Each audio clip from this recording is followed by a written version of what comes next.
you know, just like you said, you know, I mean, times have changed, and my growing up was a little different than my son. These are dangerous times now, Yes. and I mean, they're dangerous for women, and they're extremely dangerous for men, especially black men Yes, sir. in this country. Yes. And you know, it's like, you know, it's so important for parents to find some grounding, Mm-hmm. to walk on grounding, because you know, I can't have my son walk out here unequipped You know, to deal with the beast, for sure. because he's out there, you know, and you know, I mean, it's just, that's why I really like this. I really like this here, because it helps me stay grounded, and also I have to gear up and prepare me, Yes. you know what I'm saying, for going out there, clearing the way for him, Yes. you know. So it's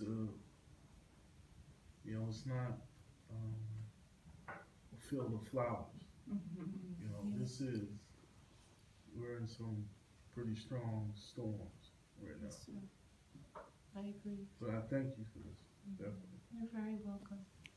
I felt really called to do a lot of this work. It's interesting how the universe, how my sweet God gave me 5 sons to raise. I'm an abuse survivor and a rape survivor. And I had all these males in my house. And I was like, oh my gosh.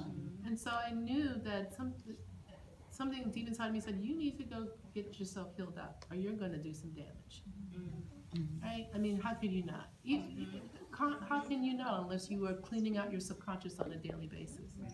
And one of the things that I really feel grateful that I was able to see was the different world that I live in as a female than my sons. How can you protect them if, you know, they're coming home and they're complaining about teachers and things in their life, and you're like, well, why did you give the teacher a hard time, or blah, blah, blah. No, it's important for me to see that there are energies that are coming at my child because my child is male and because my child is brown. And how, if I am not consciously tracking that, how can I support him when he comes home tired after a hard day of school and dealing with his peers and dealing with the world? It would have been impossible.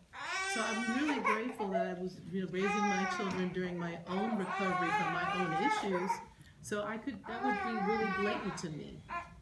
That, oh, there are these forces that are after my kid. That's not something to do. And it's true of all babies. Patriarchy, capitalism, sexism, racism affect all of our babies.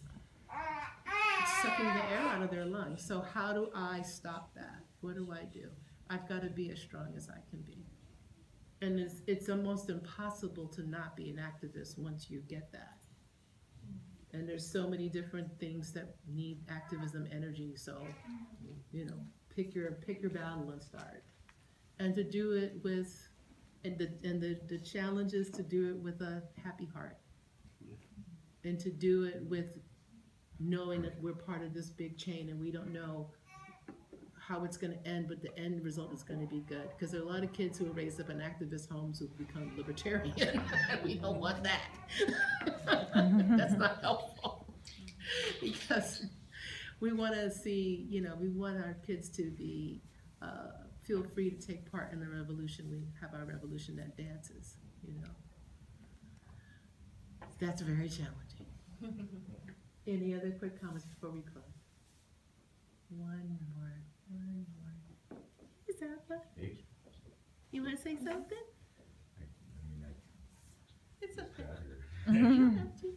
Happy to see you. That's my baby. Okay, so.